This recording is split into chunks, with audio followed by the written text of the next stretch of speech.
Meus queridos, a paz do Senhor para todos. Estamos uma vez mais reunidos para a nossa escola bíblica dominical. Essa é a minha, a nossa escola bíblica. A escola bíblica dominical é a única escola que, enquanto ensina, ela evangeliza. A escola bíblica dominical, ela tem um relevante serviço no reino de Deus aqui na terra. A nossa escola bíblica, ela tem o poder de agregar, de ajuntar e de educar à luz da palavra de Deus, quando a própria Bíblia ela nos ensina dizendo: conheçamos e prossigamos em conhecer ao Senhor.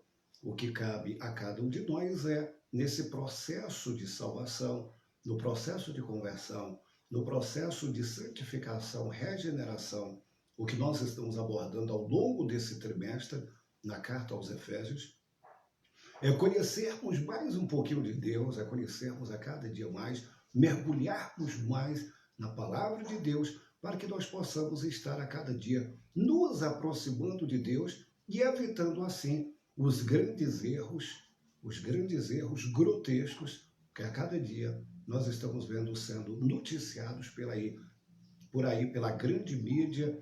Estamos vendo o número de heresias crescente e o apóstolo João, ele já nos advertia sobre isso, que nos últimos tempos alguns apostatariam da fé por obedecer a doutrinas de demônios. Então alguns apostatariam da fé. Cabe a cada um de nós estarmos a cada dia nos aperfeiçoando do ensino da palavra de Deus, tá bom? Eu gostaria de convidar você neste momento para que nós possamos fazer uma oração. Convide as pessoas que estão aí próximas a você, traga todo mundo para a sala, vamos ajuntar todo mundo. Este é o momento da nossa escola bíblica e eu gostaria de compartilhar uma palavra de Deus para o teu coração, tá bom? Estaremos orando e que o nosso entendimento, o nosso coração possa se abrir para que nós possamos estar absorvendo a bendita e preciosa palavra de Deus. Estaremos fazendo uma dissertação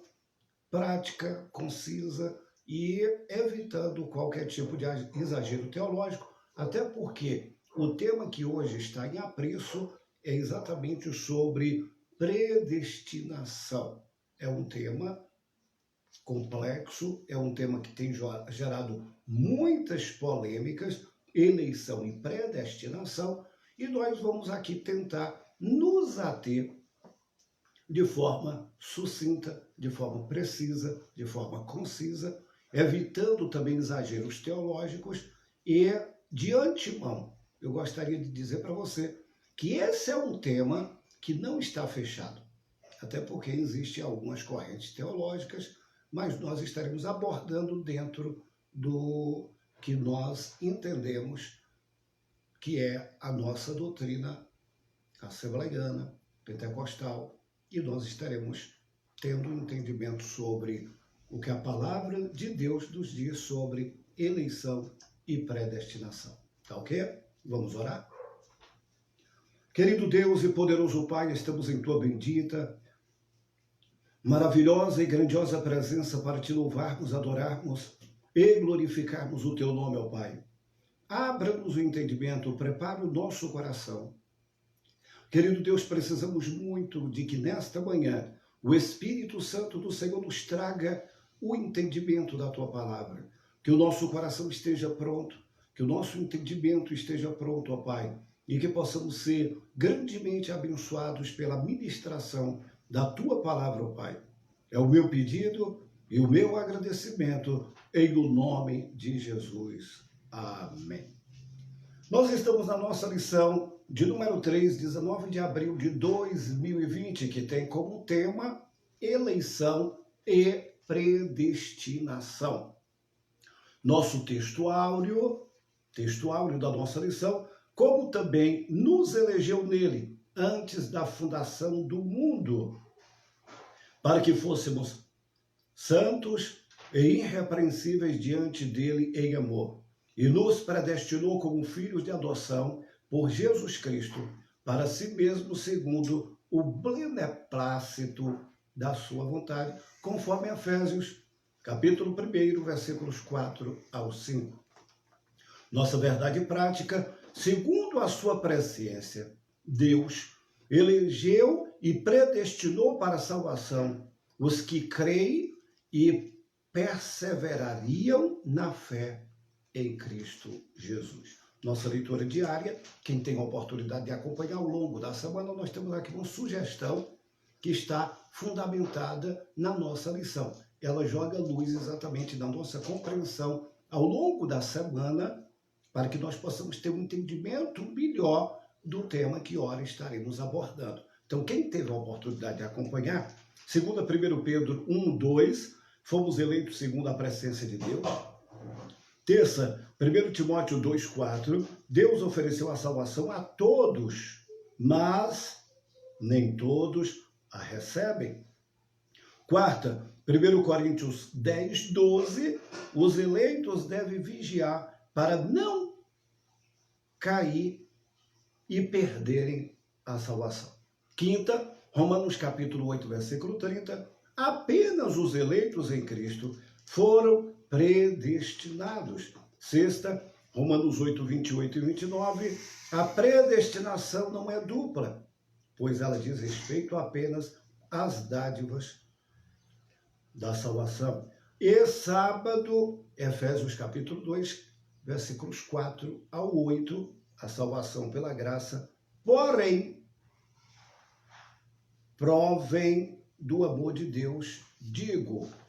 Nós temos a nossa leitura bíblica em classe, para que nós não possamos exaurir no nosso tempo, eu gostaria que você, posteriormente, fizesse a leitura bíblica em classe, que se encontra em Efésios capítulo 1, versículo 4 ao versículo 12. Vamos ler então, tá bom? Pegue a sua Bíblia, pegue a sua lição, vamos estar fazendo então a leitura bíblica em classe. Como também nos elegeu dele antes da fundação do mundo, para sermos santos, irrepreensíveis diante dele em amor. E nos predestinou para filhos de adoção por Jesus Cristo para si mesmo, segundo o beneplácito da sua vontade, para louvor e glória da sua graça, pelo qual nos fez agradáveis a si mesmo no amado, em que temos a redenção pelo sangue, a remissão das ofensas segundo a riqueza da sua graça, que ele tornou abundante para conosco em toda sabedoria e prudência, descobrindo-nos o mistério da sua vontade segundo o beneplácito que propusera em si mesmo, de tornar a congregar em Cristo todas as coisas, na dispensação da plenitude dos tempos, tanto os que estão no céu como os que estão na terra. Nele, digo, em que também fomos feito herança, havendo sido predestinado conforme o propósito daquele que faz todas as coisas segundo o conselho da sua vontade, com o fim de sermos para louvor da glória nós, os que primeiro esperamos em Cristo. Queridos, o objetivo geral da nossa lição, a lição que ora está em apreço, é informar que Deus soube de antemão, por meio da sua presciência, quais pessoas creriam e que, em Cristo, seriam predestinadas a receber as bênçãos da salvação. Nós temos aqui o nosso objetivo específico e vale salientar, queridos, preste bastante atenção nisso, vale salientar que todas as 13 lições ao longo desse trimestre, elas estão concomitantemente linkadas uma à outra, e para que nós possamos ter uma compreensão geral e entendermos a carta de Paulo aos Efésios, seria interessante nós não perdermos uma lição sequer. Se você perdeu a primeira lição, que foi a lição introdutória, depois você dá uma olhadinha, estude a segunda lição, para que possamos ter também uma compreensão mais precisa dessa lição de número 3, tá bom? Porque uma está linkada à outra, e à medida que nós vamos lendo, e eu quero te dar também um conselho, pegue, se não hoje, amanhã, enfim, hoje de preferência, pegue a sua Bíblia e leia toda a carta do apóstolo São Paulo aos Efésios. Até porque a carta de Paulo aos Efésios, ela tem um cunho soteriológico. O que é isso? Um cunho de salvação. E a nossa salvação, ela se torna muito evidenciada e de uma forma mais compreensível, porque na carta aos Efésios, Paulo, ele elucida todas as dúvidas que, porventura, nós venhamos ter no que diz respeito à salvação. Todas as dúvidas pertinentes à nossa salvação. Obviamente que a salvação, ela encerra uma complexidade muito grande no sentido de, quando abordamos essa temática, eleição, predestinação, livre-arbítrio. Então, tem algumas linguagens até que são estritamente teológicas. Porém, a grande verdade é que a salvação, ela não é complicada. A salvação, ela é de graça, porém não foi de graça, nos foi dada através do sangue de Jesus derramado na cruz do Calvário, que, diga-se de passagem, o apóstolo São Pedro, ele diz que, o apóstolo João, digo, que nós fomos comprados, não foi com ouro, com prata ou com coisas corruptíveis, da nossa vã maneira de viver, mas foi com o sangue de Jesus, como de um cordeiro imaculado e incontaminável. Então, a salvação, ela nos fora outorgada através da morte de Jesus na cruz do Calvário, que é uma morte expiatória, é uma morte substitutória. A morte de Jesus, na verdade, ela nos deixou o maior legado de toda a história da humanidade. Até porque, ao pé da cruz, nós somos levados ao pleno reconhecimento da nossa incapacidade, como pecadores, de sermos salvos. Tá bom? Então, vamos entrar aqui especificamente no nosso tema. E os objetivos específicos da nossa lição de hoje é esclarecer a diferença bíblica entre eleição e predestinação. Segundo, explicar como ocorreu a eleição divina desde antes da fundação do mundo. E 3,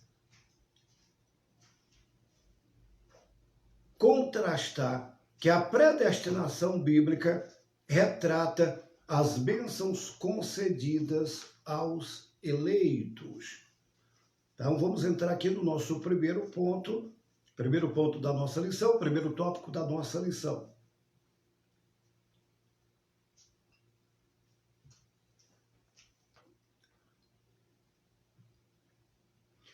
A dádiva da eleição precede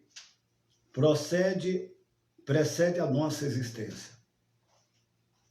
Antes da fundação do mundo, Deus planejou a salvação e capacitou para uma vida de santidade os que ele elegeu de antemão. A eleição divina. Eleição traz a ideia de escolha, aos Efésios capítulo 1, versículo 4. Paulo menciona 3 aspectos dessa escolha. Primeiro, em quem fomos escolhidos? Em Jesus. Por isso ela é cristocêntrica. Segundo, em que tempo se deu essa escolha? O tempo é dito como antes da fundação do mundo. E terceiro, qual a finalidade? Para que fossem santos e irrepreensíveis. Queridos irmãos, presta atenção no que eu tenho para dizer para você. A salvação, na verdade, ela foi totalmente orquestrada, planejada pelo próprio Deus. Deus, ele nunca é pego de surpresa, até porque Deus, ele é presciente. Ele tem as suas prerrogativas divinas, e essas prerrogativas, elas são únicas e exclusivamente pertinentes a Deus. Deus, ele é presciente, ele é onisciente, ele é onipresente, ele é onipotente. Ele é o criador, mantenedor, sustentador de todas as coisas. Ele fez todas as coisas mediante o conselho da sua vontade. Não que houvesse um conselheiro ou bem como por necessidade, mas diz a Bíblia que ele fez todas as coisas mediante o conselho da sua vontade. E a salvação, ela não está isenta. Porque o próprio Deus, ele planejou, muito antes da fundação do mundo, o meio de salvação, o projeto da salvação. Aí você poderia me dizer, mas pastor Marcos, me explique algo que para mim é muito confuso, tá? Tudo bem. Eu não quero que você dê um nó na cabeça, mas entenda uma coisa. Deus, ao criar a humanidade, ele já sabia de tudo, porque Deus conhece o fim desde o começo. Aí eu volto a repetir. Deus ele não é pego de surpresa.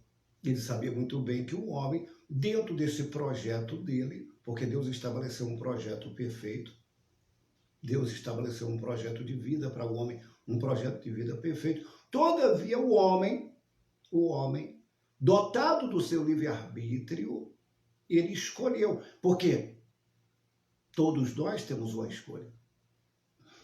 Nada valeria Deus criar o homem, colocar o homem lá no jardim do Éden e simplesmente o homem viver como um robô, um androide, teleguiado, simplesmente fazer aquilo que Deus estava dizendo, faz isso, vai ali, vem para cá, pegue isso. Não, Deus deu ao homem capacidade sui generis.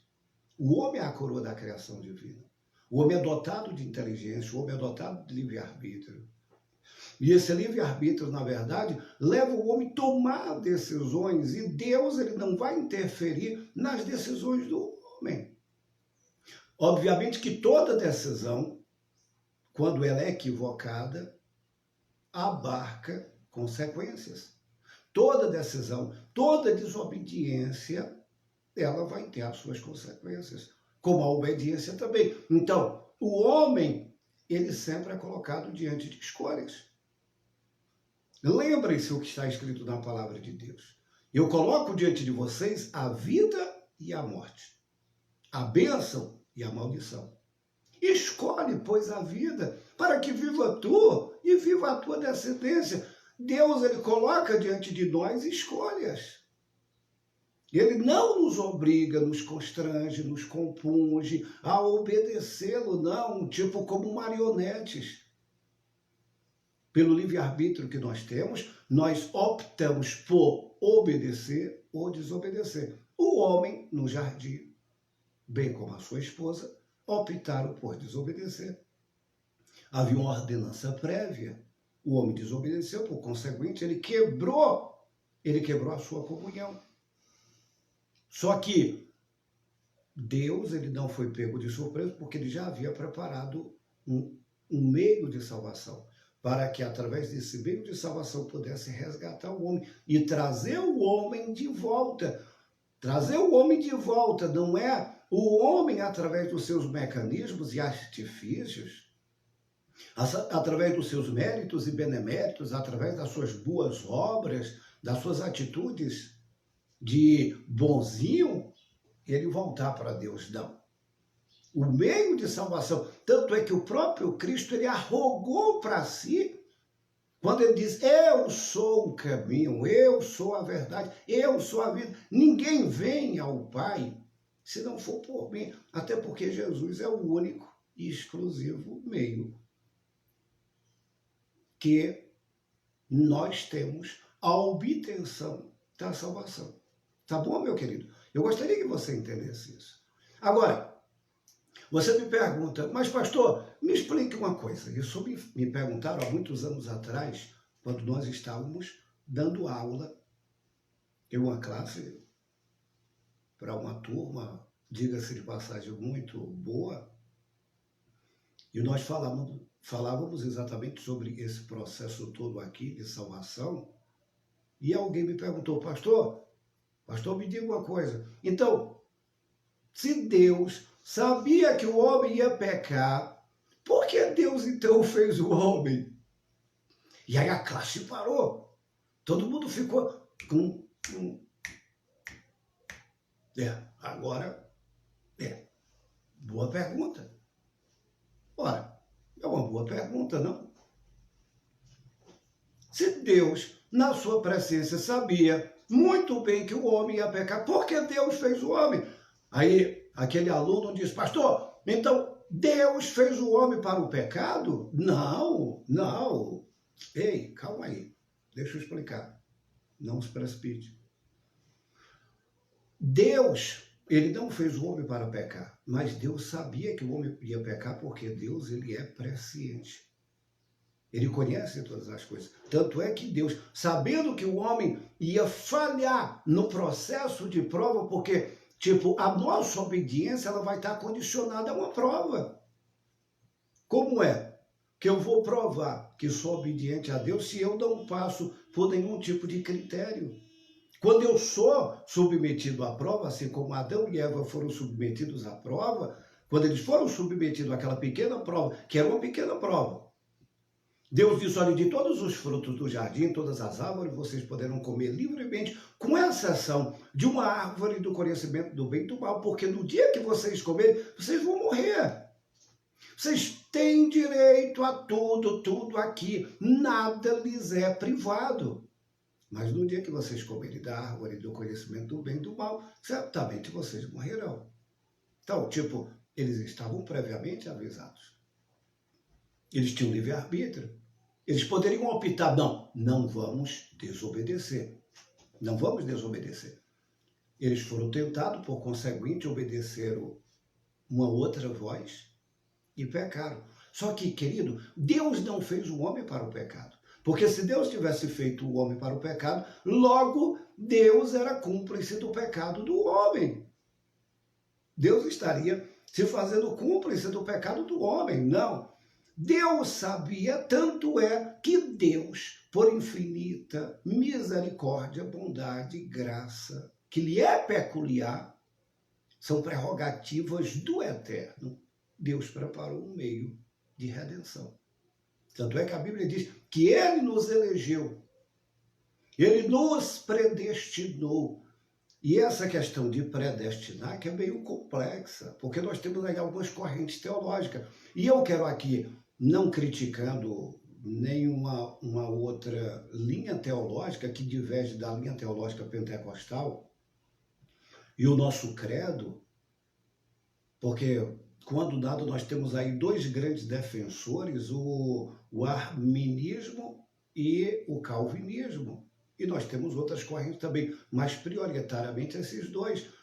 Os calvinistas, eles optam e ensinam de que a salvação, ela é para a vida toda, uma vez salvo, salvo para sempre, e que já há um grupo já predestinado à salvação e um grupo predestinado à perdição eterna. Eu não tenho como conceber essa ideia à luz da Bíblia e dentro de amparos e subsídios, e muitos subsídios até que a Bíblia nos fornece. Eu não posso acreditar assim. Eu sou forçado a não acreditar de que uma vez salvo, salvo para sempre. Eu não consigo conceber a ideia de que Deus predestinou alguns para a salvação e outros para a perdição. Não, a Bíblia nos deixa claramente que Deus predestinou a todos. Agora, essa predestinação está condicionada tanto quanto a pessoa está disposto a aceitar esse processo de salvação. A salvação nos é oferecida de graça, através de Jesus. Porém, nem todos vão aceitar. Há uma oferta. Jesus, ele veio. Jesus, ele se deu, ele se doou. E olha aqui, detalhe. A palavra do Senhor diz que o desejo de Deus é que todos sejam salvos. Deus não tem a sua promessa como tardia, mas ele é longânimo, não querendo que ninguém se perca, não querendo que ninguém se perca, mas que todos venham ao pleno conhecimento da salvação. A salvação é abrangente. A salvação não é para um grupo seleto de pessoas.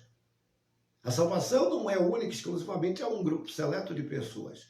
Aí você pode me dizer, mas pastor, está escrito, Jesus veio para os que eram seus, os seus não receberam, mas a todos quanto receberam deu-lhes o direito de ser chamado filhos de Deus, a saber, os que creem no seu nome. É claro isso. Aí você, pastor, e a salvação é só para o judeu. Nós entramos enquanto igreja no processo da salvação porque Israel não aceitou, senão nós estávamos perdidos. Não, não é bem assim. Eu preciso dizer para você que se Israel tivesse aceitado a Jesus, não tivesse rejeitado, nós seríamos atraídos a Deus exatamente através de Israel. Israel seria o veículo por meio do qual a vontade de Deus ela seria comunicada a nós. Então, essa questão é muito abrangente. Deus não predestinou alguém para a perdição e outros para a salvação. Não, isso depende de uma escolha. Ela nos é ofertada. Deus, ele nos escolhe.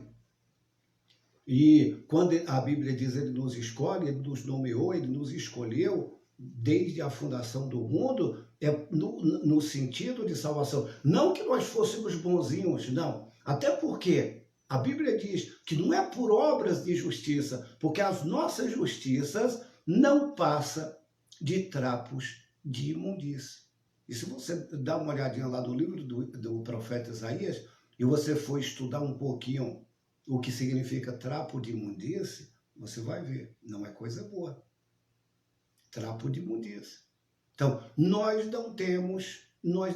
Deus olhou para nós e eu fiquei perguntando ontem, escute bem isso, eu fiquei pensando ontem e disse para Deus, o que o Senhor viu em mim e na humanidade para nos eleger?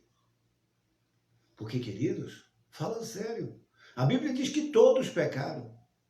A Bíblia diz que o homem é mau desde a sua meninice, e o homem é mau desde a sua meninice em decorrência do pecado original, o pecado dos nossos primeiros pais. Por conseguinte, o homem ele foi desenvolvendo uma série de psicopatias, anomalias, desvios comportamentais ao longo da vida. E hoje, mais do que nunca, queridos, nós estamos vendo o homem se distanciando de Deus. Daí o que diz a Bíblia, quem é puro, purifique-se mais. Quem é santo, santifique-se mais. Porém, quem é impuro, continue cometendo impureza. E nós estamos vendo que a cada dia, estamos vendo isso, a cada dia, o pecado, ele toma dimensões e proporções como nunca visto em toda a história da humanidade. Queridos, a humanidade hoje, ela pode ser comparada à sociedade sodomita e à sociedade de Noé, que eram duas sociedades diferentes. A nossa geração hoje é pior do que a geração de Noé e de Sodoma e Gomorra. Agora, a questão tipo, como eu já ouvi algumas pessoas dizerem, olha, uma vez salvo, salvo para sempre. Pronto, eu já sou salvo, eu sou eleito, e eu não devo, satisfação para ninguém. A minha salvação já está garantida. E aí a pessoa vive uma vida, olha o que diz. Ele nos elegeu para que nós fôssemos santos. Escute bem isso, santo. Ele nos elegeu, não foi para termos uma vida dissoluta, desregrada, promíscua, sem compromisso. Porque a eleição, e quando nós somos eleitos, quando nós somos trazidos a Deus, e como filho, e somos, na verdade, nos tornamos herdeiro, porque Jesus é o herdeiro do Pai e nós somos co-herdeiro. Essa expressão herdeiro de que Paulo fala, não era um costume judaico, isso não se reporta à cultura judaica, isso se reporta à cultura romana. E o herdeiro, quando alguém herdava, ele, por conseguinte, passava a ter todos os direitos que o filho. Agora, como herdeiro, ele também tinha os seus deveres, direitos, mas todo direito implica em dizer que nós temos também deveres.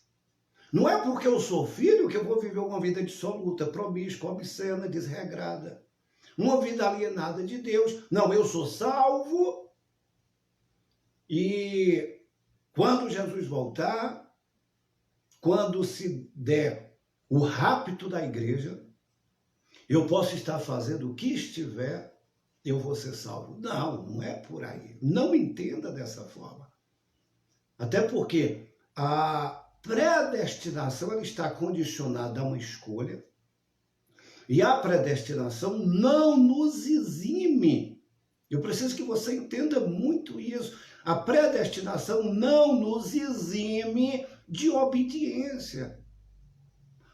Porque a nossa fé, ela está condicionada exatamente a uma vida de obediência, a uma vida de fidelidade, a uma vida de santidade, a uma vida do qual diz a Bíblia, uma vida de santidade.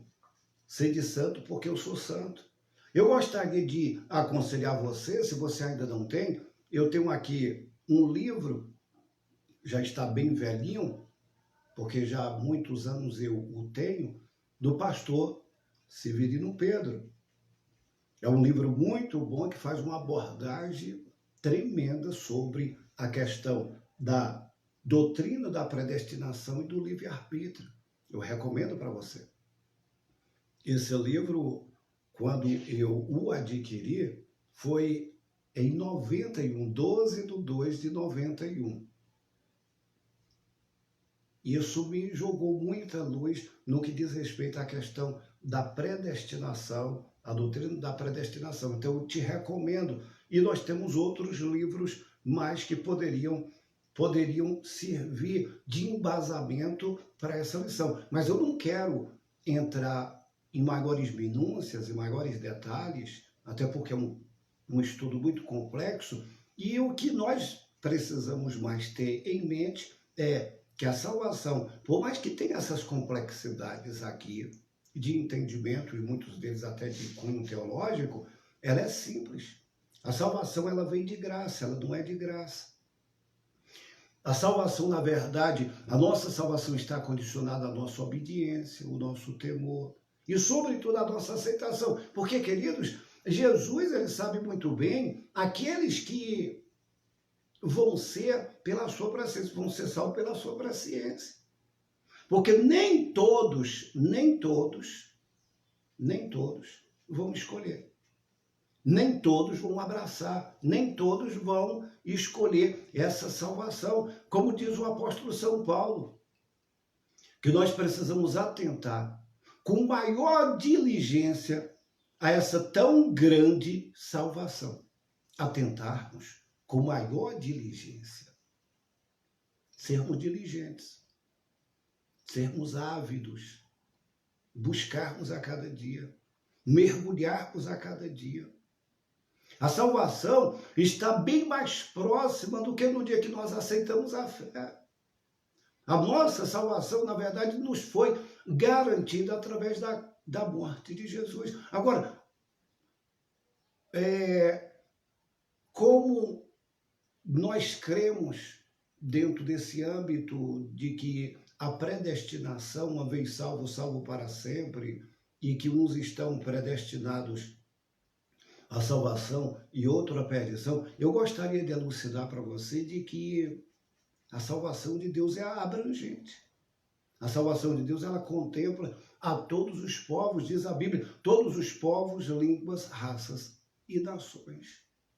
O sangue de Jesus é suficientemente grande e poderoso para salvar toda a humanidade, todos aqueles que se disponibilizam a aceitar. Mas, infelizmente, algumas pessoas, eles não deram crédito. O profeta Isaías já falava sobre isso. 700 anos antes de Jesus nascer, Isaías, ele diz: quem deu crédito à nossa pregação? A quem se manifestou o braço do Senhor? Quem deu crédito à nossa salvação? Quem deu crédito à nossa pregação? A salvação é pregada. Todos os dias o evangelho é anunciado. Agora, a questão de aceitar ou não, porque tem pessoas que dizem, não, o projeto da salvação, ele emana, ele brota única e exclusivamente de Deus. Tá, ponto. Ponto. Todo o ideal, ele é o idealizador, ele que formatou, ele que planejou, Deus Pai, Deus Filho executor.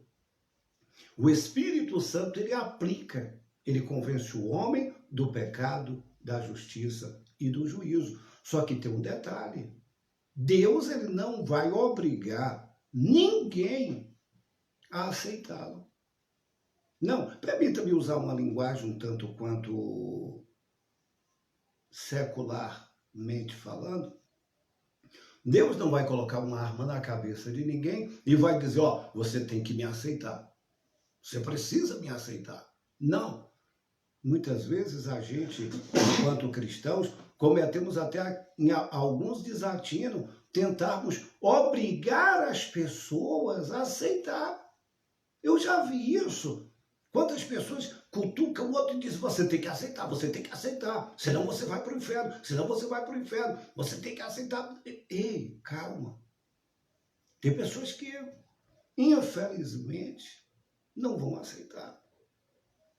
Então, depende do homem também. A salvação, ela vem de Deus, ela vem de Deus, elaborada por Deus, executada por Jesus, aplicada pelo Espírito Santo. Agora, depende do receptor. Vai depender muito de mim.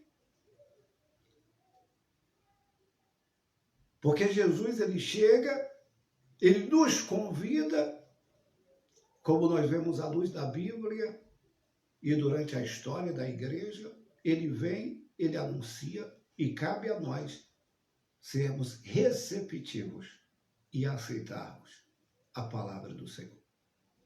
Ele nos escolheu, ele nos nomeou para que fôssemos e dessemos frutos e os nossos frutos ele permanecesse. Ele nos chamou para termos uma vida de inteireza, de santidade, de lealdade, de fidelidade, de justiça. Para que nós, de fato, fôssemos igreja. O corpo místico de Cristo aqui na terra. Sermos exemplo. Estamos rodeados por uma tão grande nuvem de testemunha. Aí Paulo diz, deixando todo embaraço que tão de perto nos arrodeia. Porque estamos cercados por uma tão grande nuvem de testemunha.